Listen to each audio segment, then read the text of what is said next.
What happens when frustration overtakes faith? When a leader's a moment of weakness changes the course of their destiny? The story of Moses striking the rock is one of the most powerful and dramatic moments in the Bible. It's not just about water gushing from a rock in the middle of a desert. It's about leaders' failure, God's holiness, and a profound sense of consequences for disobedience. This ancient narrative holds timeless lessons not only for spiritual leaders, but for anyone navigating the challenges of leadership, trust, and accountability. Whether you're managing a team, leading a family, or just simply striving to follow God's path in your own life, Moses' story has something to teach us all. So join us here as we dive deep into the pivotal moment in biblical history and uncover how this story speaks to struggles of modern life. What can we learn from Moses' mistake? And how does this moment connect to the ways we lead our lives today? Let's find out. This is Brian with a Redefined Life.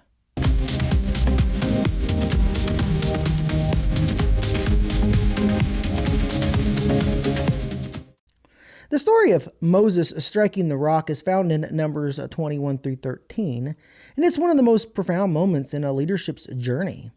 It's a tale of frustration, disobedience, and the weight of accountability. But it also offers timeless lessons that resound deeply with modern life, especially in the realm of leadership, trust, and decision-making under pressure. So let's journey back in time and dive into this amazing story. The Israelites, they were journeying through the wilderness in Zin near the end of their 40-year trek to the Promised Land. As they camped at Kadesh, the people were overcome with thirst. They began to complain bitterly. They grumbled against Moses and Aaron, saying, "Why did you bring us out of Egypt to this terrible place? It has no grain or figs, grapevines or pomegranates, and there is no water to drink." This is Numbers 25. Now, this wasn't the first time the Israelites complained about their circumstances. Even after experiencing God's miracles and provision, Moses had grown increasingly weary, and after decades of shepherding these stubborn people, the pressure of the leadership was really taking its toll on Moses. This wasn't the first time the Israelites complained about water.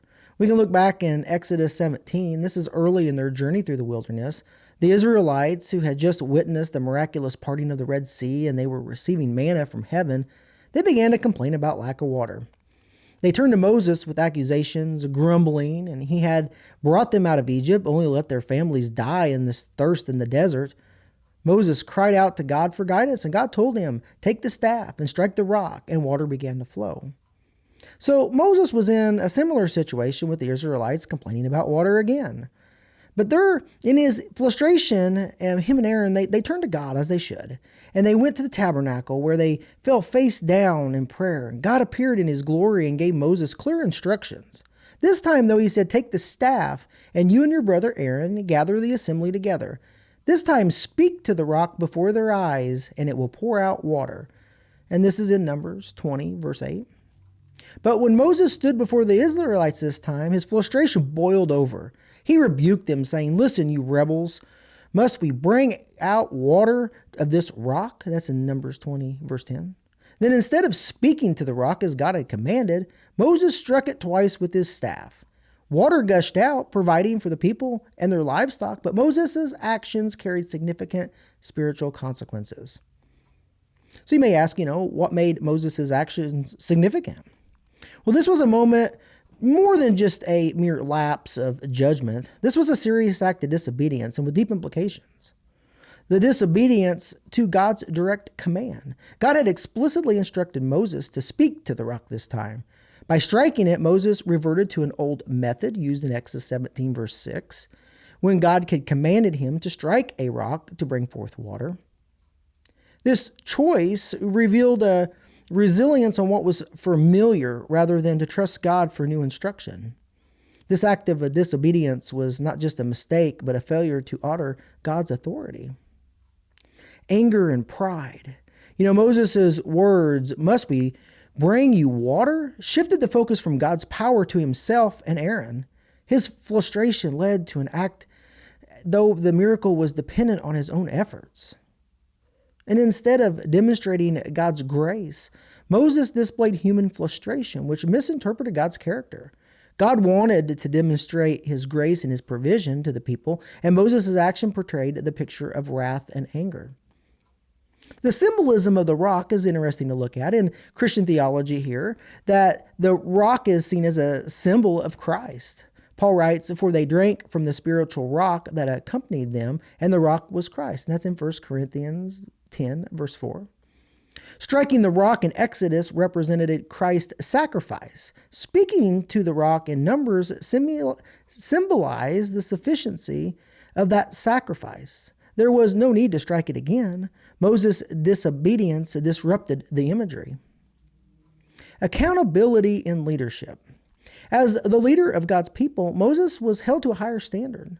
His actions were meant to reflect God's holiness, but his outburst of anger misrepresented God's nature. So let's take a look at God's response to this. Despite Moses' disobedience, though, God allowed the water to flow from the rock, showing his faithfulness to the Israelites.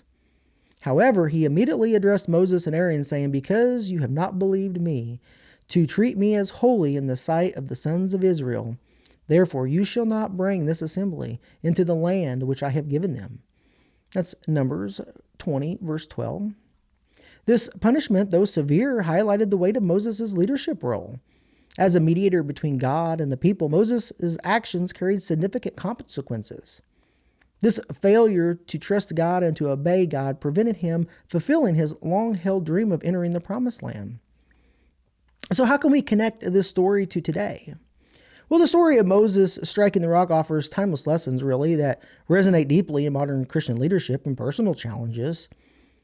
We can look at the leadership that's under pressure. Leaders often encounter overwhelming frustration, particularly when dealing with challenging people or complex situations.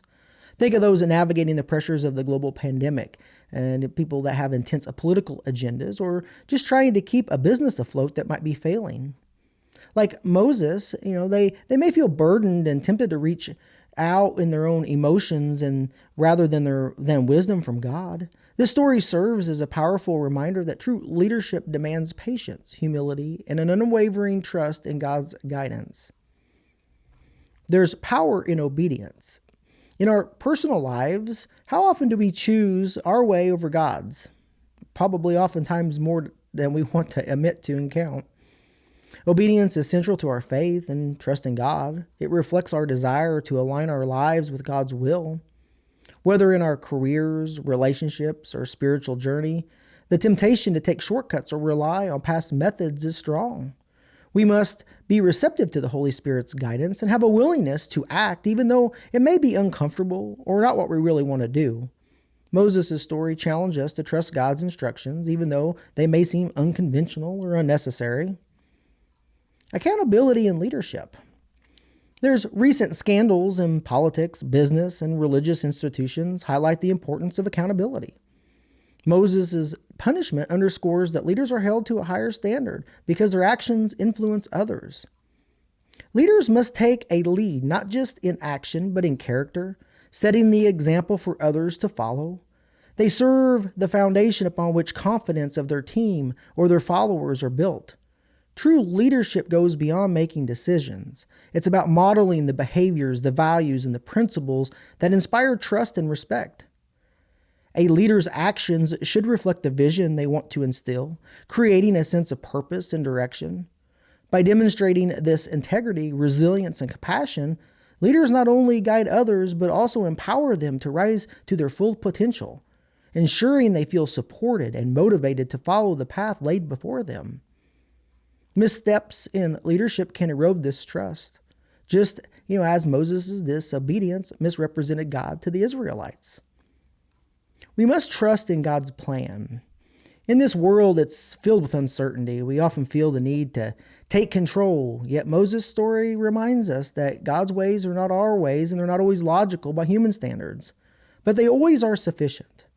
Speaking to the rock may have seemed less dramatic than striking it, but it reflected God's perfect plan. So how can we take some of these lessons, for modern audiences? Well, Moses' story challenged us to reflect on our own actions and attitudes. Are we acting out in faith, or are we just reacting to frustration and emotions?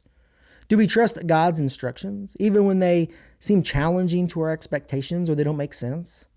How are we representing God's character in our leadership, relationships, and daily decisions? In a time when leadership is under constant scrutiny and the time is short in supply, this story offers a powerful reminder to lead with integrity, obey the faith, and trust God's guidance fully. The story of Moses striking the rock is not just a cautionary tale, it's a testament to God's faithfulness, even in our failures.